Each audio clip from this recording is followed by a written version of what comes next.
La sombra del templo. En los anales del tiempo existen nombres que resuenan como un trueno olvidado, nombres forjados en el fuego de la fe y el acero de la guerra, pero ninguno tan poderoso, tan enigmático y tan trágico como el de los caballeros templarios. No eran solo soldados, eran monjes, no eran solo hombres de Dios, eran banqueros más ricos que los propios reyes, santos en el campo de batalla, demonios para sus enemigos, custodios de la cristiandad y, según las leyendas, guardianes de secretos que podían hacer temblar los cimientos del mundo. Su historia no es un simple relato, es una epopeya de luz y oscuridad.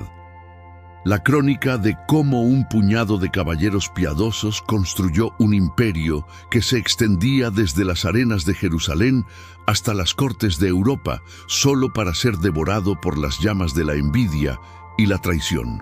En los próximos 20 minutos no vamos a contarte su historia, vamos a hacerte vivir su saga, desde su nacimiento sagrado hasta su caída maldita.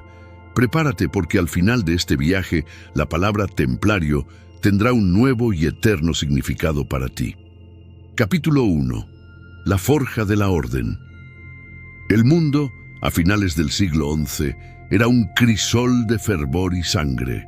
El Papa Urbano II había lanzado su llamado en Clermont, una chispa que encendió la hoguera de la primera cruzada. Miles de hombres, desde nobles con armaduras brillantes hasta campesinos con hoces y fe, marcharon hacia Oriente para reclamar Jerusalén. Y la reclamaron. En el año 1099, la ciudad santa cayó en un baño de sangre. Pero la victoria trajo consigo un nuevo terror. Los caminos hacia Jerusalén, ahora abiertos a miles de peregrinos, se convirtieron en trampas mortales. Bandidos, desertores y tribus hostiles acechaban en cada duna, en cada desfiladero. La fe que llevaba a los peregrinos a Tierra Santa era la misma que los sentenciaba a muerte. Fue en este caos donde 9 caballeros franceses, liderados por el noble Hugo de Payns, tomaron una decisión que cambiaría la historia. No buscarían gloria ni tierras, no volverían a casa. Su misión, a partir de ese día, sería una sola: proteger a los viajeros en el nombre de Dios. Estos no eran guerreros comunes. Ante el patriarca de Jerusalén, hicieron votos de pobreza, castidad y obediencia. Se convirtieron en monjes con la espada, renunciaron a todo, viviendo con una humildad tan extrema que se decía que 2 caballeros compartían un solo caballo, imagen que se volvería inmortal en su sello. El rey Balduino II de Jerusalén, impresionado por su devoción, les concedió un cuartel general en un lugar sagrado y poderoso, el Monte del Templo, sobre las ruinas del antiguo Templo de Salomón. De este lugar tomarían su nombre eterno, los pobres caballeros de Cristo y del Templo de Salomón, los caballeros templarios.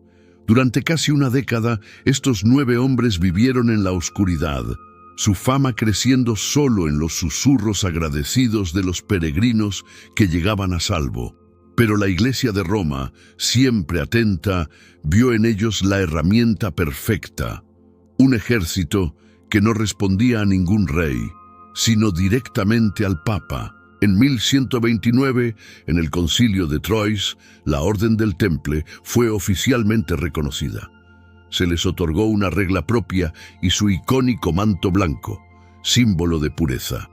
Más tarde, el Papa Eugenio III añadiría la cruz pater roja sobre el corazón, el símbolo del martirio que estaban dispuestos a abrazar. Ya no eran solo 9 hombres, eran una idea.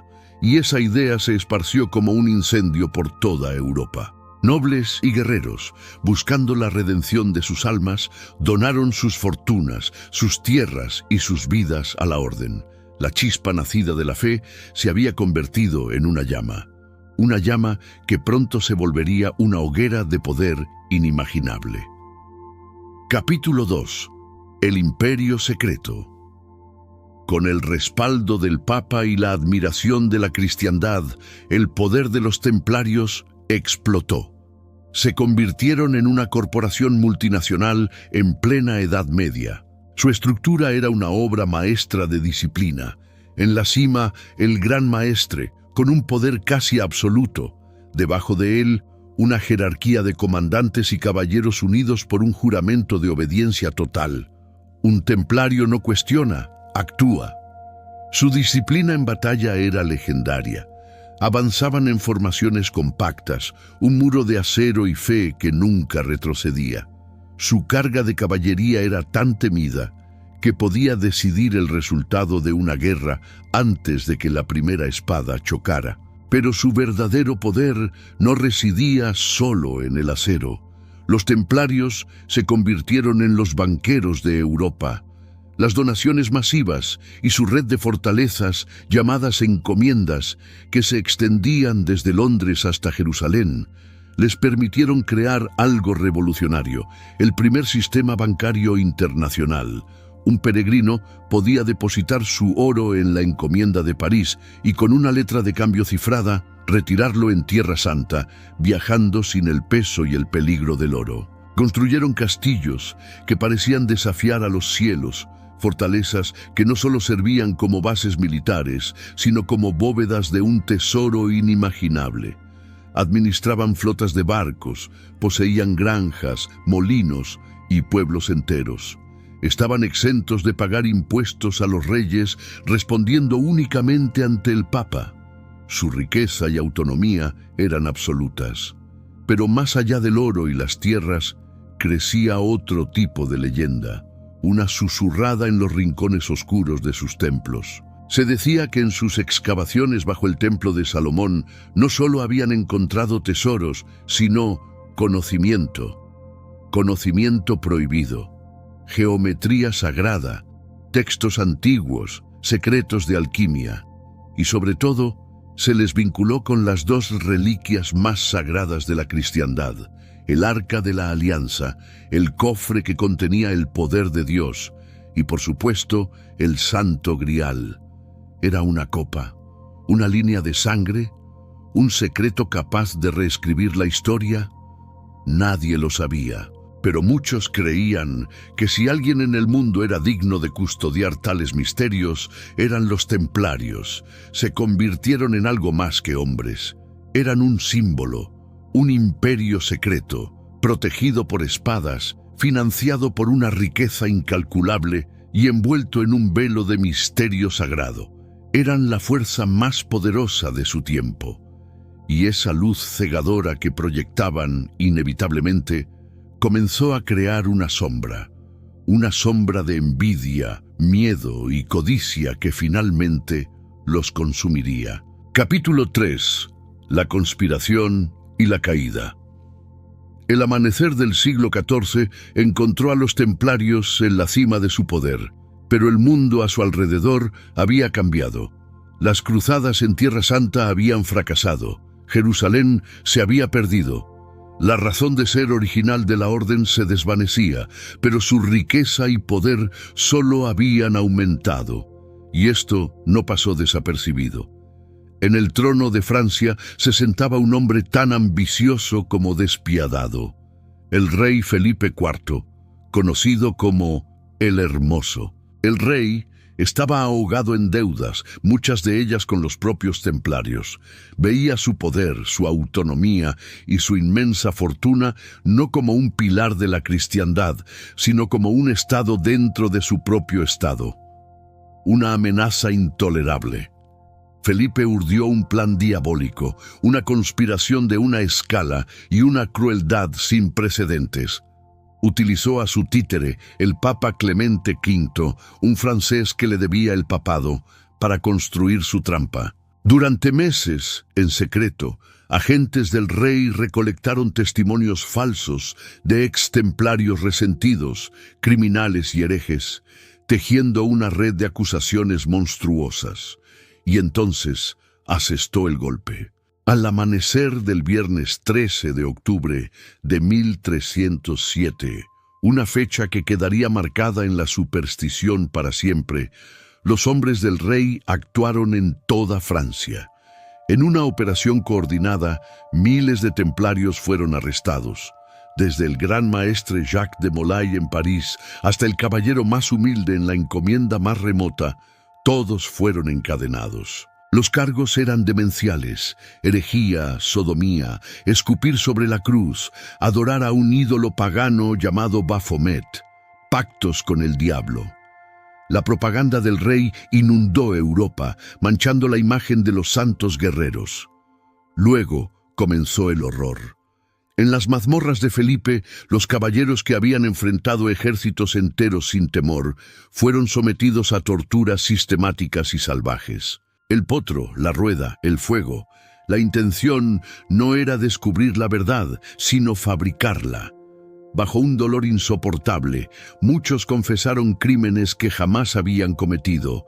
El juicio fue una farsa. Cuando Jacques de Molay y otros líderes intentaron retractarse de sus confesiones forzadas y defender la inocencia de la orden, fueron silenciados. El Papa Clemente V, presionado por Felipe, disolvió oficialmente la Orden de los Caballeros Templarios en 1312. Sus bienes fueron confiscados, en teoría para ser entregados a otra orden, pero en la práctica, la mayor parte terminó en los cofres del rey de Francia. El acto final de esta tragedia tuvo lugar el 18 de marzo de 1314. En una pequeña isla del Sena, en París, el último gran maestre, Jacques de Molay, fue llevado a la hoguera. Mientras las llamas comenzaban a lamer sus pies, el anciano caballero, con una voz que resonó sobre la multitud, proclamó una última vez la inocencia de la orden y lanzó una terrible maldición.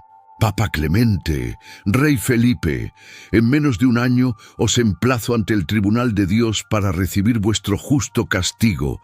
Malditos, malditos hasta la 13ª generación de vuestra estirpe. El Papa Clemente murió apenas un mes después. El rey Felipe, 8 meses más tarde, en un misterioso accidente de caza. La profecía se había cumplido. La orden del Temple había sido destruida, pero su espíritu, liberado en el fuego, se había convertido en una leyenda inmortal. Epílogo. El legado inmortal. El fuego consumió a los hombres, pero no pudo consumir su legado. La caída de los templarios no fue un final, sino una transformación. Se convirtieron en el arquetipo de la sociedad secreta, la inspiración para innumerables mitos y el objeto de una búsqueda que continúa hasta nuestros días.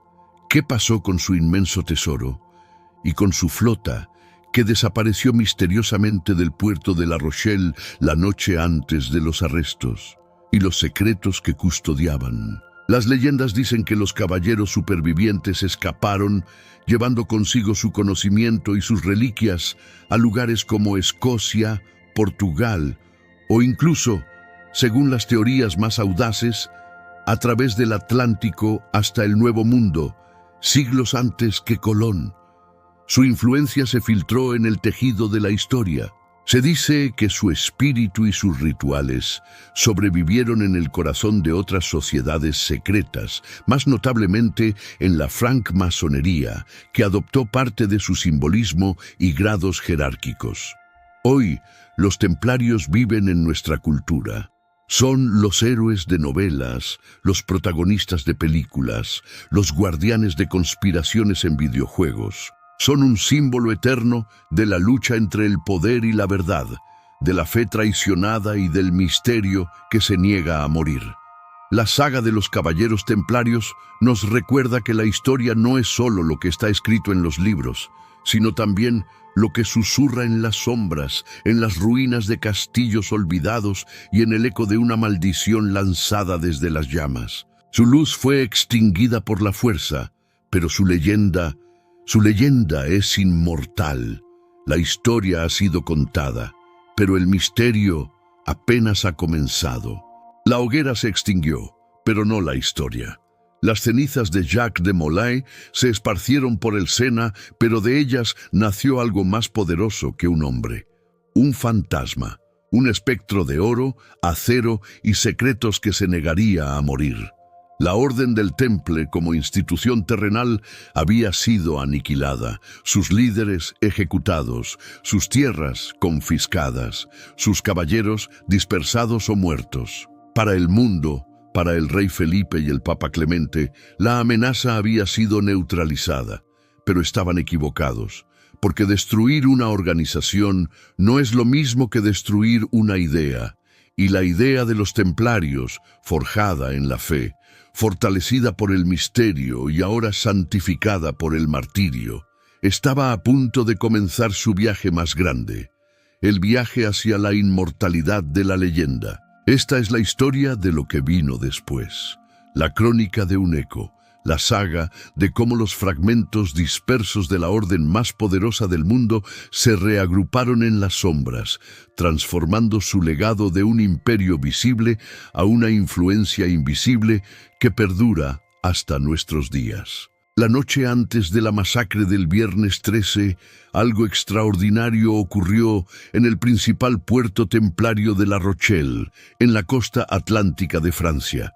La poderosa flota templaria, una armada que rivalizaba con las de naciones enteras, simplemente desapareció. 18 naves, cargadas hasta el límite, se hicieron a la mar bajo el amparo de la oscuridad y nunca más fueron vistas. ¿Qué llevaban en sus bodegas? Los registros de la orden, su inmenso tesoro acumulado durante 2 siglos, los secretos desenterrados bajo el templo de Salomón y, según las leyendas más audaces, las reliquias sagradas que custodiaban. Un fantasma de oro y fe zarpó hacia el olvido, escapando de las garras de Felipe.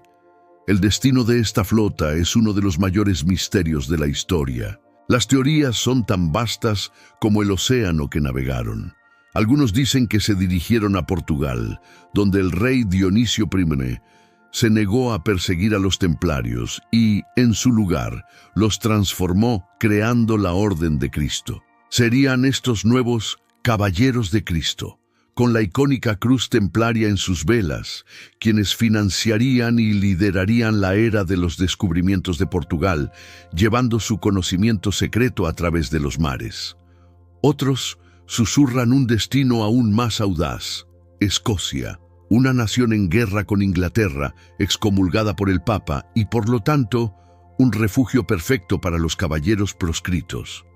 Las leyendas escocesas cuentan que un contingente de templarios desembarcó en sus costas, llevando consigo su tesoro y su experiencia militar.